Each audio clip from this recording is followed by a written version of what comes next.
Good morning बच्चों देखो मैं आप लोगों के लिए आज एक नए टीचर लेके आई हूँ। ये आप लोगों को हिंदी, इंग्लिश, मैथ सारी विषय पढ़ाएंगी। तो बच्चों मैडम जो जो बोलती है इनके पीछे पीछे सभी लोग बोलो।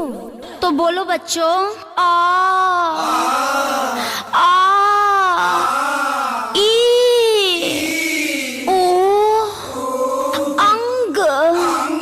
अब सब मिला के एक साथ बोलो बच्चों। आ ई उ ओ अंग आ। मैडम ये रात वाला मात्रा का पढ़ावता दू। ये रात वाला मात्रा क्या होता है जी? मैडम जो पढ़ा रही है चुपचाप पढ़ो, नहीं तो बहुत मार मारूंगी। पहले सुनो।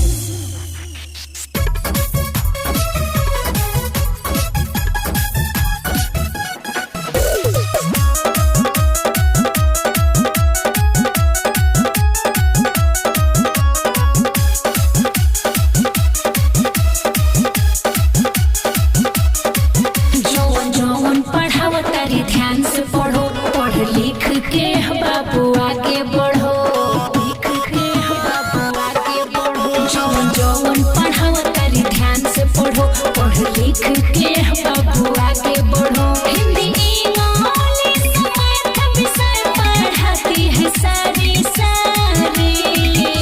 समझे। चुपचाप सब कोई ध्यान लगा के पढ़ो, इस बार कोई फेल नहीं होना चाहिए, समझा? आइए मैडम बड़ी कंफ्यूज में है, बताइए ना ये रात वाला मात्रा है ना? अरे ये रात वाला मात्रा क्या होता है? मैडम रात वाला मात्रा पढ़ावता दी कौन के गलत ई धारा बहता दी।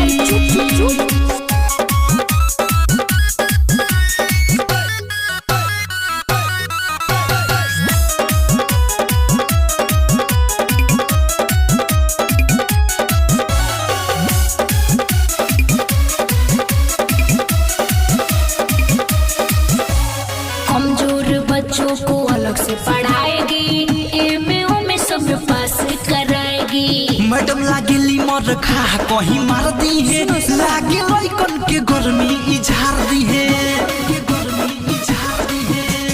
कमजोर बच्चों को अलग से पढ़ाएगी, एमए में सब पास कराएगी। मैडम लागेली मर खा कहीं मार दी है, लागे लइकन के गर्मी इझार दी है।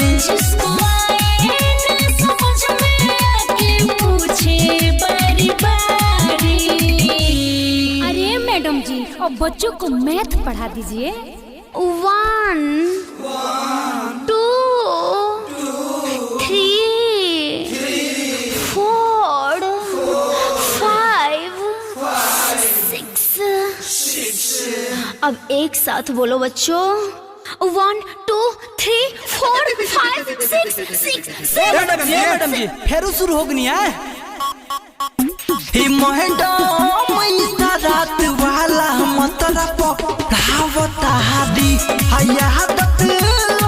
कौन के गलत ई धारा बहता दी।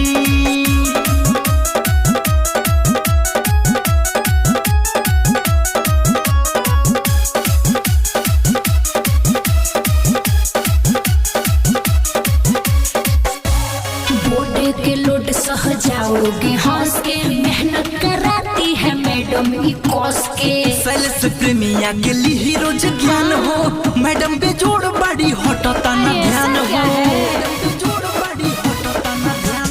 बोर्ड के लोड सह जाओगे हंस के, मेहनत कराती है मैडम ई कोस के। सेल्स प्रेमिया के लिए रोज ज्ञान हो, मैडम बेजोड़ बड़ी हटता ना ध्यान हो।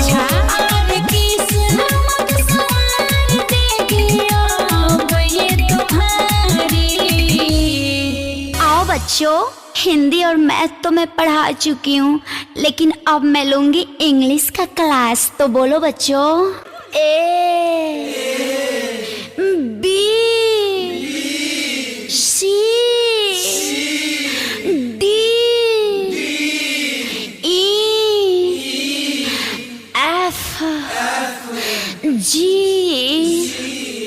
अब एक साथ बोलो। A B C D E F G। Madam काहे बार बार भटक जाता रू हैं? हे मैडम इतना रात वाला मतरा पढ़ावता दी आया